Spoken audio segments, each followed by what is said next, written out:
Guys, तो चलिए शुरुआत करते हैं। एंड जैसा कि एज प्रॉमिस मैं हर फ्राइडे को एक स्पेशल सीरीज वीडियो लाऊंगा। तो ये मेरी फर्स्ट वीडियो सीरीज है। किसी बैकग्राउंड से हो, जॉब वाले हो या किसी को भी लेकर आप आ जाए, 5th class 6th class nursery, even nursery को भी समझ में आ जाएगा, इतना मैं सिंपल समझाने वाला हूँ। एंड सो अगर इस वर्ड को ये सारे जितने सीरीज आएंगे तो अगर देख लेंगे तो आपको एक ब्रॉडर पर्सपेक्टिव मिलेगा। आपको कोई भी न्यूज़ आप देख सकते हैं, फाइनेंशियल न्यूज़ या फिर कोई भी आप एज अ इंडिविजुअल आप अपने कंट्री को देख सकते हैं कि किस तरह से यहाँ पे चल रहा है। तो एंड उस पर आप नेक्स्ट लेवल पे जा सकते हैं एक अच्छी कंसेप्ट लेकर। तो बिना देर किए हुए चले शुरुआत करते हैं। तो आज का पहला वर्ड है एसेट। एसेट क्या होता है? एसेट किसी कंपनी के लिए एक एसेट वो होता है जो आपको एक इनकम जनरेट करके देता है। जैसे हमारे लिए एक लैपटॉप है, ये हमको इनकम जनरेट करके दे रहा है, तो ये हमारे लिए एसेट हो गया। और किसी के लिए, फार्मर के लिए एक ट्रैक्टर है, तो उसके लिए एक एसेट ट्रैक्टर हो जाएगा। या फिर जो भी सामान इक्विपमेंट यूज़ करके वो अपना जनरेट कर रहा है इनकम, तो उसके लिए वो हो जाएगा उसका एसेट। ठीक है, तो अब चलते हैं अगले वर्ड की तरफ। Annual report. एनुअल रिपोर्ट क्या होता है? जैसे कि हर एक कंपनी को एक एनुअली, क्वार्टरली, एनुअली रिजल्ट तैयार करना होता है। तो एक एनुअली जो 4th क्वार्टर में आता है जो रिजल्ट, यानी कि साल के अंत में, यानी कि आपका ये जनवरी टू दिसंबर नहीं चलता है, फाइनेंशियल ईयर वाइज चलता है। तो आपको मार्च में क्वार्टरली, इन 4th क्वार्टर का रिजल्ट आता है एंड एनुअल रिजल्ट उसी को बोलते हैं। तो आपका ये हर एक क्वार्टर रिजल्ट आता है और 4th क्वार्टर में जो रिजल्ट आता है उसे एनुअल रिजल्ट बोलते हैं। उसमें आपको सारी डिटेल्स दी हुई रहेगी, क्या शेयर होल्डिंग पैटर्न है कंपनी का, क्या काम करती है, क्या पूरे की ऑल ओवर इंफॉर्मेशन आपको मिल जाएगी। उससे आप रिसर्च पेपर में यूज़ कर सकते हैं। कोई भी किसी भी कंपनी को रिसर्च करना है, एनुअल रिपोर्ट से अच्छे से रिसर्च किया जा सकता है। एक वैल्यूएशन कंपनी भी उसी से रिसर्च किया जा सकता है कि आप पूरा डाटा आपका एक जगह का आपका मिल जाता है। तो अगले वर्ड की तरफ चलते हैं। आपका बैलेंस शीट। बैलेंस शीट क्या होता है? जिसमें आप एसेट, लायबिलिटीज़, डेब्ट, सभी डाटा को, एक फाइनेंशियल जितने भी डाटा उसको एक जगह पे रखना। और चलते हैं अगले तरफ। बीएससी। आपको पॉइंट ऑफ रेफरेंस के लिए आपको यहाँ पे आपको मिल जाएगा, ये जो भी है रिसोर्सेस आपको यहाँ पे मिल जाएगा, उससे आप समझ लीजिएगा। बीएससी की बात करें तो ये एशिया की सबसे ओल्डेस्ट एक्सचेंज है। एंड बीएससी का मतलब हो गया बॉम्बे स्टॉक एक्सचेंज। जैसे कि आप बाज़ार में जाते हैं तो एक दुकान पे आपका सामान मिलता है कि हाँ ये दुकान है, सुपरमार्केट में आपका ये सब चीज़ मिल जाएगा। तो उसी तरह से सामान जो हुआ, आपका प्रोडक्ट जो हुआ, बीएससी पे लिस्टेड हो रहा है, company as a product listed हो जाती है और उसे आप शेयर को ले सकते हैं, बेच सकते हैं। तो एक तरह का ये प्रोडक्ट है, जो कंपनी है एक तरह का प्रोडक्ट है और बीएससी एक तरह का मार्केट है। तो कुछ नहीं, एज सिंपल रखना, ज़्यादा कॉम्प्लिकेटेड करने की ज़रूरत नहीं है। तो अगले वर्ड की तरफ चलते हैं। आपका कैश फ्लो। कैश फ्लो क्या होता है कि कैश फ्लो जब कंपनी लेन देन करती है तो उसमें आपका कैश फ्लो का इन्वॉल्वमेंट होता है कि आप कुछ लिए तो मैं पैसा दिए तभी तो मैं आपको कुछ दूंगा। तो एज ए कंपनी अगर जिसका अच्छा कैश फ्लो रहता है, यानी कि वो एक अच्छा कंपनी मेंटेन करके चल रही है अपना कैश फ्लो, एक कि हाँ पेमेंट डिले नहीं कर रही है, पेमेंट बाद में नहीं दे रही है ज़्यादा पेमेंट, तो एक अच्छा कैश फ्लो अगर बना रहता है तो कंपनी उसी को कैश फ्लो बोलते हैं, जो आप ट्रांजेक्शन वाइज करते हैं। अगला नेक्स्ट वर्ड है कैपिटल। कैपिटल जो आपके पास पड़ा हुआ है, कोई भी कैपिटल है, कोई भी पैसा है, तो उसे आप एज अ कैपिटल कहीं पे इन्वेस्ट कर रहे हैं तो एक एज अ कैपिटल आपका यूज होगा, उसे कैपिटल उसे बोलते हैं। तो अगले वर्ड की तरफ चलते हैं। डिमांड। डिमांड जैसे कि आप अभी देखें, एक पैंडेमिक आया तो पैंडेमिक में सबका जो भी है हेल्थ सेक्टर का डिमांड बढ़ गई। तो एक तरह का ये डिमांड है उसी तरह से स्टॉक मार्केट में जब आप टेक्निकल चार्ट में पढ़ेंगे तो उसमें भी आप ये वर्ड यूज होता है कि जैसे आप एज ए सिंपल समझ लीजिए कि जहाँ पे आपका डिमांड शुरू होता है, जहाँ पे आपका एक परचेज करने वाले लोग आते हैं तो उसे डिमांड जोन बोला जाता है। तो अगले वर्ड की तरफ चलते हैं कि डेप्ट मतलब कि आप लोन ले लिए, कर्ज है, कंपनी के पास कितना डेप्ट है तो उसे डेप्ट मतलब कर्ज, एज ए सिंपल, ज़्यादा कुछ कॉम्प्लिकेट नहीं करना है। इक्विटी मतलब कि आपका शेयर है, जो भी कंपनी का जो प्रोडक्ट है तो उसका कोई प्राइस तो होगा, तो कंपनी का जो है शेयर है तो वो उसको आप इक्विटी बोले, शेयर बोलिए, दोनों एक ही हो गया, ठीक है। तो एक्सपेंसेस, अगली वर्ड है एक्सपेंसेस मतलब कि जैसे कंपनी का जो भी पेट्रोल, जो भी कंपनी, अगर कोई कंसल्टिंग कंपनी है तो ट्रैवलिंग कर रही है, जा कर कंसल्टिंग कर रही है तो उसका पेट्रोल का खर्चा वो एक्सपेंस में आ जाएगा। फिक्स डिपॉजिट यह होता है कि आप जैसे कि आप एक अमाउंट है तो उसको आप कहीं पे फिक्स्ड कर दिए हैं कि हाँ आपका इतना रिटर्न देगा, वो फिक्स्ड है, तो रिटर्न फिक्स्ड भी होता है और अमाउंट भी आपका फिक्स्ड है, एक ही बार डालना है आपका। सब चीज़ एट द बिगनिंग ही आपका सब चीज़ डिसाइड हो जाता है कि क्या कितना है क्या नहीं है, तो ये फिक्स्ड डिपॉजिट रही है। तो अगले टर्म की तरफ चलते हैं तो फंडामेंटल एनालिसिस में आपका कंपनी का सब चीज़ देखा जाता है, जितना भी डाटा हो गया, जैसे कि आप अभी जैसे बात कर रहे थे बैलेंस शीट में जितना भी एनालाइज किया जाता है वो सब भी फंडामेंटल में आता है। ग्रे मार्केट प्रीमियम, जैसे कि आजकल आप सुन रहे होंगे कि जीएमपी इतना है, आईपीओ जो आ रहा है, तो अभी आगे नेक्स्ट में आपको आईपीओ क्या होता है वो बताएंगे, तो उसके बाद आपको जीएमपी अच्छा समझ में आ जाएगा। तो जैसे जीएमपी हो गया, जैसे कि आप मेन मार्केट हो गया, और जैसे कि आप होलसेलर है, ठीक है, और ये डीलर है। रिटेल मतलब कि जो छोटा मोटा दुकानदार वाला है, ये होलसेल है। तो इसके बीच में जो काम कर रहा है, ठीक है, नहीं देखिए, रिटेल हो गया, ठीक है, आप जो छोटा मोटा कंपनी है, और एक हो गया ये आपका होलसेल, और एक कंपनी हो गया। कंपनी से जब रिटेल के पास आया, ठीक है, तो ये होलसेल एक तरह का आपका, होलसेल में आपका दाम बढ़ गया, यहाँ से आने में आपका कितना प्राइस गैप हो गया, तो बीच में जो ये प्राइस डिफरेंस हो गया तो उसी को एक जीएमपी टर्म हो गया।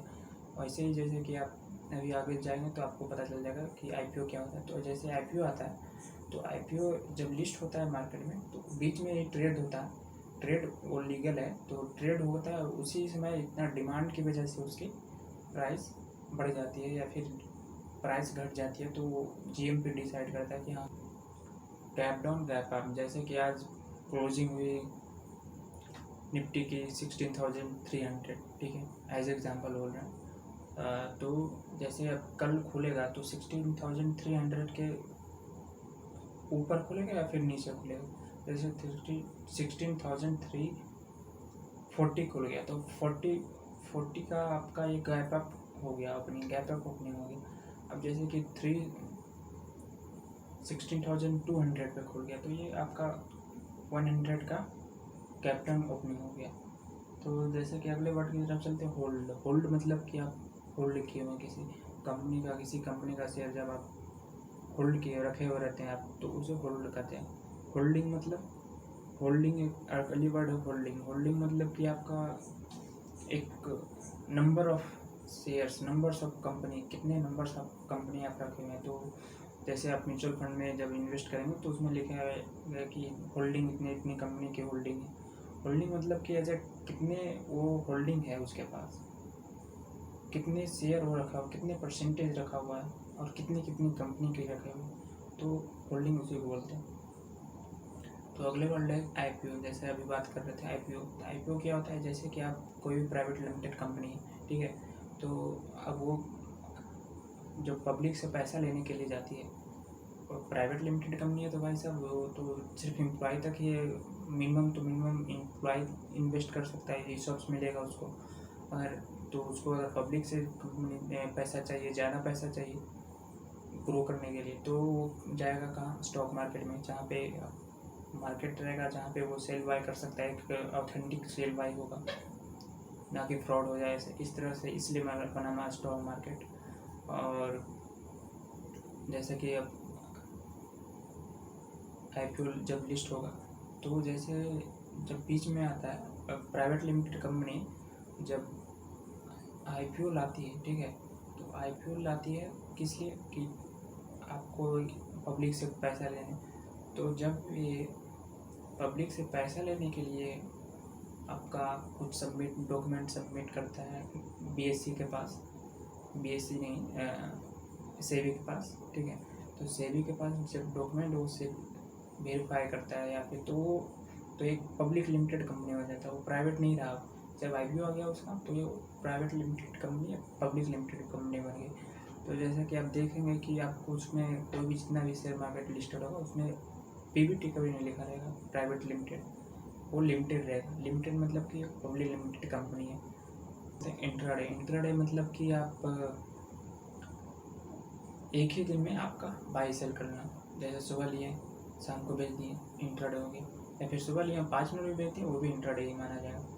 इंट्राडे, ठीक है, शेयर आज किए आज बाई किए, ख़त्म, बाई किए सेल किए बाई किए, ठीक है, दोनों हो सकता है। तो ये इंट्राडे सिंपल रखेंगे।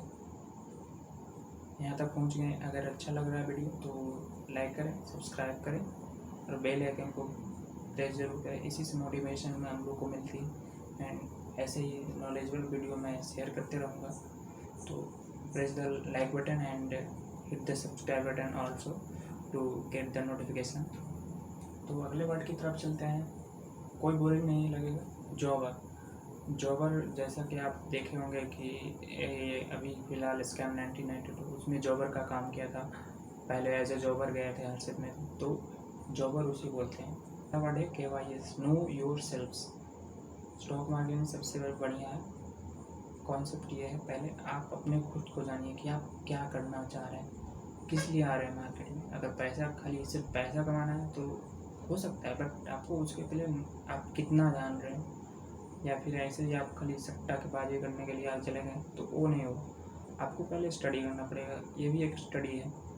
उसके बाद नो योर सेल्फ्स मतलब कि आप कितना जानते हैं मार्केट के बारे में, उतने ही रिस्क लीजिए, ठीक है। लाइबिलिटीज़ मतलब आपका जैसे कि आप एक्सपेंसेस आप एज ए लाइबिलिटीज़ मान सकते हैं। अभी आपने आपको समझाया था, जैसे आप कुछ भी खर्च किए तो लाइबिलिटी हो गई। आप गाड़ी ले लिए, बंगला ले लिए, तो एज ए लाइबिलिटीज़, क्योंकि उसका गाड़ी का प्राइस डिप्रिसिएट होता जाएगा, ठीक है। मकान को एज ए कोई एसेट मानते हैं, लाइबिलिटी भी मानते हैं। रिच डैड पुअर डैड, अगर आपने बुक नहीं पढ़ा तो आपको डिस्क्रिप्शन में लिंक मिल जाएगा, उसमें आप उन्होंने बताया कि एज एसेट नहीं एज ए लाइबिलिटीज यूज़ होता है, क्योंकि सबका अलग अलग प्रोस्पेक्टिव है इसमें एक मकान पे, होम पे। तो अब जैसे कि आप कार ले लिए तो कार का तो वैल्यू घटते जाएगा, ठीक है। जैसे अभी पेट्रोल का कार अभी इतना, अब तो धीरे धीरे इलेक्ट्रिक आ जाएगा, तो पेट्रोल का दाम का पेट्रोल कार का तो प्राइस का वैल्यू कम जाएगा, तो उसी तरह से आपको डिप्रिशिएट होते रहता है, ठीक है। तो ये हो गया लाइबिलिटीज़। अब जैसे कि आपके पास फ़ोन है 10,000 का, आप फिर से ले लिए 20,000 का फ़ोन नया ले लिए, तो हो गया आपके पास लाइबिलिटी। अगेन आता है लिक्विडिटी मतलब कि आप कितना इजीली आप उसको एसेट को आप एक कैश में कन्वर्ट कर सकते हैं। जैसे कि आप गोल्ड ले लीजिए, गोल्ड एक गोल्ड और रियल एस्टेट में आप डिफरेंस कर सकते हैं। रियल एस्टेट कम लिक्विडिट है और गोल्ड एक अच्छा है कि आप कभी भी जाइए गोल्ड आपका कैश कन्वर्ट हो जाएगा। बट रियल एस्टेट को आप बेचने के लिए आपको कुछ दिन, कुछ मंथ, इवन कुछ साल भी लग सकता है, ठीक है, अगर उसका मार्केट नहीं है तो। अगले बात की तरफ चलते हैं, मार्केट कैपिटलाइजेशन मतलब फिर जो कोई भी कंपनी तो उसके पास कितना टोटल पैसा है एज ए इक्विटी मान लीजिए, एज एसेट टोटल मिलाकर, ठीक है। फिक्स्ड एसेट हो गया, टेंजिबल एसेट, इंटेंजिबल एसेट देखेंगे बाद में। तो ये सब टोटल वैल्यूएशन के हिसाब से उसका मार्केट कैप कितना है, कि टोटल उसका वैल्यू अगर लगाएं तो वो इतना वैल्यूएशन पे जाएगा। म्यूचुअल फंड में एक प्रोफेशनल जो होते हैं, सीईओ हो गए या फिर जो भी रजिस्टर्ड या फिर क्वालिफाइड रहते हैं, वो मैनेज करते हैं पैसे को। वो भी शेयर में बाय सेल करते हैं, बट वो आपको रिटर्न एज अ प्रोफेशनल हुआ, ठीक है। आप उनको पैसा दे रहे हैं, ठीक है, और वो कहीं वो शेयर में लगा रहे हैं, बॉन्ड में लगा रहे हैं, तो वो आपको रिटर्न जनरेट करके वो अपना थोड़ा कमीशन रख रहे हैं, फिर आपको दे रहे हैं। तो ये हो गया mutual fund. NSE national stock exchange, ठीक है। प्रॉफिट मार्जिन, जैसे कि आप किसी भी कोई भी बिजनेस कर रहे हैं, ठीक है, तो उसमें कि आप कितना प्रॉफिट ले रहे हैं, 2% रख रहे हैं, 3% रख, तो उसे बोलते हैं operating profit margin. Position, open position मतलब कि जैसे आप ट्रेड लेते हैं, इंट्राडे की वजह से बात की थी, तो इंट्राडे का जो भी आप देखे आता है profit and loss, open position में दिखाता है। जैसे आप देखेंगे यहाँ पे ओपन पोजीशन लिखा रहेगा। सेकेंड है प्राइमरी मार्केट। प्राइमरी मार्केट जैसे कि आपका IPO के बारे में बोला था, तो वही हो गया प्राइमरी मार्केट। IPO की जहाँ पे जैसे कि आप IPO की जहाँ सेलिंग बाइंग होती है, ठीक है, उसी को प्राइमरी मार्केट बोलते हैं। एज ए सिंपल रखना, कुछ नहीं। पोर्टफोलियो मतलब कि आपका 10 को बास्केट है, जैसे कंपनी आपके पास एक IT सेक्टर है, एक मेटल सेक्टर है, एक FMCG है, तो डिफरेंट कंट्रीज डिफरेंट कंपनीज हैं, तो उसे एज पोर्टफोलियो बोलते हैं, ठीक है। एज ए ओवरऑल पोर्टफोलियो आपका कितना रिटर्न जनरेट कर रहा है। आप सुनते होंगे कि पोर्टफोलियो कितना जनरेट कर रहा है, कोई 50% दे दिया, कोई माइनस में चल गया, तो ओवरऑल पोर्टफोलियो में आपका कितना CAGR रिटर्न आ रहा है, तो ये मैटर करता है, पोर्टफोलियो रिटर्न मैटर करता है। अगला वर्ड है क्वार्टरली रिजल्ट। क्वार्टरली रिजल्ट आपका ये क्वार्टरली रिजल्ट 3 टाइम मतलब 3 मंथ पे आता है। टोटल 4 क्वार्टर होता है, ठीक है, तो 4 क्वार्टर होता है और 3 टर्म्स आते रहता है, तो उसे क्वार्टरली रिजल्ट जैसे एनुअली हो गया तो 4 क्वार्टर में आएगा तो एनुअल रिजल्ट हो जाएगा। रिटर्न मतलब कि आपका एक कोई कंपनी का शेयर है, तो उस पर आप कितना रिटर्न जनरेट करें, कितना परसेंटेज आप 100 रुपया का आप लगाएं, तो आप उस पर 10 रुपया ला रहे हैं, तो यानी कि आप 10% का रिटर्न ला रहे हैं। अगला वर्ड है रिस्क मैनेजमेंट। रिस्क मैनेजमेंट मतलब कि आप किस टाइप के इन्वेस्टर हैं, किस टाइप के ट्रेडर हैं, आपका रिस्क कितना होना चाहिए। आप जैसे एज ए स्टूडेंट हैं, आप उतना नहीं जानते हैं, तो आपको कम रिस्क लेना पड़ेगा। यानी नहीं कि आप रिवर्स करते जा रहे हैं, कुछ लॉस हो गया फिर से ले लिए ट्रेड, तो ये ऑथेंटिक पेज नहीं है। आपको एज अ आपका रिस्क डिफाइंड करना चाहिए कुछ भी काम करने पहले, ठीक है। तो अगले वर्ड की तरफ जाते हैं, शेयर मार्केट या सेकेंडरी मार्केट। जैसे कि आपको बताया था कि आप शेयर जहाँ पे सेल बाय करते हैं, NSE हो गया, BSE हो गया, ठीक है, तो NSE BSE आपका सेकेंडरी मार्केट में लिस्ट होता है। अब वो NSE में कंपनी लिस्ट हुआ, BSE में कंपनी लिस्ट हुआ। शेयर मार्केट एक जैसे कि आप एक ज़मीन समझ लीजिए, ठीक है, एक प्लेटफॉर्म समझ लीजिए, ग्रो ऐप सुन रहे होंगे जैसे, तो ग्रो ऐप एक तरह का मतलब कि, ठीक है, ग्रो ऐप एक तरह का शेयर मार्केट होगी, ठीक है, एज एग्जाम्पल। और उसमें ग्रो ऐप में एक सेक्शन है BSE, एक सेक्शन है NSE, ठीक है, और उसके अंदर आपका सब कंपनी है, तो वो हो गया एक तरह का शेयर मार्केट। कुछ नहीं है, बस एक मार्केट है। सेकेंड आता है सप्लाई। सप्लाई का मतलब कि जहाँ पे सेलर एक्टिवेट हो जाते हैं, जैसे कि अभी पेंडेमिक आया तो सेलर एक्टिवेट हुए और प्राइस ड्रॉप हो गया। इसमें टेक्निकल चार्ट में यूज होता है सप्लाई। तो जैसे जहाँ पे सेलर एक्टिवेट हो जाते हैं ना, तो उसे सप्लाई जमा होता है। अगला है टेक्निकल एनालिसिस। टेक्निकल एनालिसिस में जैसे कि आपका प्राइस देखते हैं और फिर वॉल्यूम देखते हैं, उसमें आपका इंडिकेटर देखते हैं। तो टेक्निकल मतलब कि आपको चार्ट पैटर्न पे देख कर आपको एक स्टॉक का आइडेंटिफाई करना है, टेक्निकल एनालिसिस करना होता है, ना कि आपका उसमें फंडामेंटल एनालिसिस अलग हो गया, आपका टेक्निकल एनालिसिस अलग हो गया। अगला है ट्रेलिंग स्टॉप लॉस।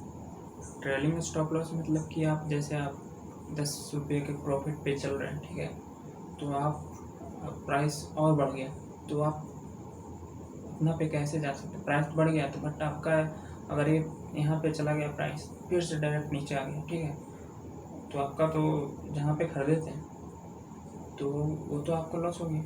तो आप इतना जितना प्रॉफिट बन गया है उतना प्रॉफिट लेकर कैसे निकालना, वो तो उसे मैनेज कैसे करना है, उसी को ट्रेलिंग स्टॉप लॉस। जैसे अगले वर्ड की तरफ चलते हैं, अप ट्रेंड में जैसे कि आपका मार्केट किस ट्रेंड में है, अप ट्रेंड मतलब कि अप जा रहा है, यानी कि आपका सीधे पॉजिटिव की ओर जा रहा है, ठीक है। तो अंडर वैल्यूड हो गया आपका। अंडर वैल्यूड मतलब कि जो एक कंपनी है, तो कोई कंपनी आपका अंडर वैल्यूड कब होता है, जैसे कि आपका उसका जितना वैल्यू रहना चाहिए उतना है ही नहीं, जितना प्राइस उसका जिस प्राइस पे ट्रेड करना चाहिए, जिस प्राइस पे वो कंपनी में लिस्ट रहना चाहिए, अभी जैसे शेयर मार्केट में जितना प्राइस पे रहना चाहिए उतना में है ही नहीं, वो उससे सस्ते में मिल रहा है। प्राइस जो है उसका जितना उसके पास कंपनी का एसेट हो गया, टोटल एसेट, टोटल इक्विटी हो गया, सब मिलाकर आपका अगर वो मार्केट कैप से कम आ जा रहा है तो फिर वो अंडर वैल्यूड है। एंड एक ही पैरामीटर नहीं होता है अंडर वैल्यूड को स्टॉक को जज करने के लिए, उसके डिफरेंट पैरामीटर होते हैं। तो वोलेटाइल मतलब कि जैसे अभी बताए थे आपको, अभी आइडिया में वोलेटाइल ज़्यादा स्टॉक है, जैसे या फिर जो भी छोटे मोटे शेयर्स कंपनी होते हैं तो उसमें वोलेटाइल ज़्यादा होता है, जैसे उसमें पार्टिसिपेशन कम रहते हैं, बड़े प्लेयर एक कुछ पार्टिसिपेट करते हैं और किसी बड़े वोलेटाइल मतलब जैसे कि कोई कंपनी छोटा कंपनी है उसको एक दो बंदा मिल के ही उसको ऊपर नीचे कर सकता है, इतना ऊपर नीचे करेगा कि आपका मतलब कि सीधे लॉस तो लॉस जाएगा, अप तो अप ले जाएगा, ठीक है, तो कंट्रोल हो जाता है। तो वो वोलेटाइल ज़्यादा हो गया कि आप एक ही दिन में आपका 100 से 120 हो गया, मतलब 20% एक के बार हो गया, तो वोलेटाइल इसे वो बोलते हैं। तो बट अभी BSE का न्यूज़ आया है, मतलब कि उस पर कैप लगा दिया, जितने भी स्मॉल कैप कंपनी है तो उसमें ज़्यादा एक वीक में एक मंथली में उतना से ज़्यादा नहीं बढ़ सकते हैं। तो अगला वर्ड है वैल्यूएशन मतलब कि वो भी बताया था जैसे कि अंडर वैल्यूड है या फिर ओवर वैल्यूड है, तो जैसे वही प्राइस फंडामेंटल एनालिसिस करके आप जैसे निकालते हैं कि इसका वैल्यू कितना रहना चाहिए, उससे ज़्यादा ट्रेड कर रहा है तो ओवर वैल्यूड हो गया, और तो ये वैल्यूएशन किसी का वैल्यूएशन निकालना वैल्यूएशन हो गया कि कितना उसका टोटल प्राइस आ रहा है कंपनी का। अगर हमको भी मिल जाए, हमारे पास 2 करोड़ रुपया है तो क्या हम 2 करोड़ इस कंपनी को देख सकते हैं अभी खरीदने के लिए, तो हो गया उसका वैल्यूएशन। अगला वर्ड है वेल्थ आपका। वेल्थ मतलब आपके पास कितने सारे पैसे ही नहीं, कितने सारे आपके पास एसेट्स हैं जिससे आप एक वेल्थ क्रिएट कर सकते हैं। वर्किंग कैपिटल मतलब कि आपका किसी कंपनी को चलाने के लिए या फिर अपने घर को चलाने के लिए कितनी रिक्वायरमेंट हो रही है आपके पैसे की डेली, तो हो गया वर्किंग कैपिटल। अपने बिजनेस को चलाने के लिए कितने पैसे की ज़रूरत हो रही है। अगला वर्ड है इल्ड टू मैच्योरिटी। इल्ड मतलब कि आपका इल्ड हो गया, जैसे आप इसे रिटर्न ही मान लीजिए, जैसे बॉन्ड में ये इल्ड यूज होता है तो आप इसे रिटर्न एज ए रिटर्न मान लीजिए कि आपका इल्ड टू मैच्योरिटी हो गया कि आपका उस जैसे आपका बॉन्ड का पीरियड है कि आपका 3 साल बाद ये मैच्योर हो जाएगा, उसमें लॉक इन पीरियड अगर 3 साल है तो मैच्योर 3 साल बाद होगा, तो उस मैच्योरिटी पे कितना मिलेगा आपको, वो इल्ड टू मैच्योरिटी हो गया। अगला वर्ड है zero sum game. Zero sum game मतलब कि आप और zero risk strategy. Zero sum game मतलब जितना पे लिया, जितना पे बाई किया, जितना पे सेल कर दिए, क्योंकि उतना आप रिस्क लेना नहीं चाह रहे थे तो आप उतने पे ही सेल कर दिए, तो जीरो सम गेम हो गया। जीरो रिस्क स्ट्रेटजी भी वही सेम हो गया, जितना पे आप बाई किए थे प्राइस नीचे आने लगा तो आप जितना पे बाई किए तो उतने पे सेल कर दिए, तो जीरो रिस्क स्ट्रेटजी हो गया। तो चलिए गाइस, अगर आपको ये अच्छा लगा वीडियो तो आप लाइक करें, एंड उससे मोटिवेशन हम लोग को मिलता है और आगे ऐसे सीरीज आती रहेगी। इसके अभी 3-4 सीरीज 5 सीरीज और अभी चलेगी। पूरे जितने भी स्टॉक मार्केट से रिलेटेड वर्ड हैं या फिर जितने भी फाइनेंस से रिलेटेड वर्ड हैं, every person should understand this, so मतलब कि आपको इतना कंटेंट इसमें मिलेगा कि आप कोई भी न्यूज़पेपर उठा लें, कोई भी कुछ भी उठा लें, आपका फाइनेंशियल चीज़ होगा तो वो आप समझ में आ जाएगा। इतना सारे आपको अभी ये सीरीज अभी चलते ही रहेंगे जब तक ये मतलब अबाउट अभी तो कोई डिसीजन नहीं है, बट 8 से लगभग 10 तक 10 सीरीज तो इसके अभी आएंगे। ठीक है, तो इस पर बने रहें। एंड अगर आप अभी नए हैं इस चैनल पे तो चैनल को सब्सक्राइब करें एंड बेल आइकन को दबाना ना भूलें, जिससे आपको नोटिफिकेशन मिलती रहेगी। और ऐसे ही अगर वीडियो अच्छा लगा तो कमेंट करके बताएं कैसा लगा वीडियो, और आप हमें टॉपिक भी सजेस्ट कर सकते हैं कमेंट में। आप जो भी टॉपिक पे चाहते हैं वीडियो, उस पर मैं रिसर्च कर बनाऊंगा। तो चलिए guys, see you in the next video. ठीक है, तो बाय बाय, थैंक यू, जय हिंद।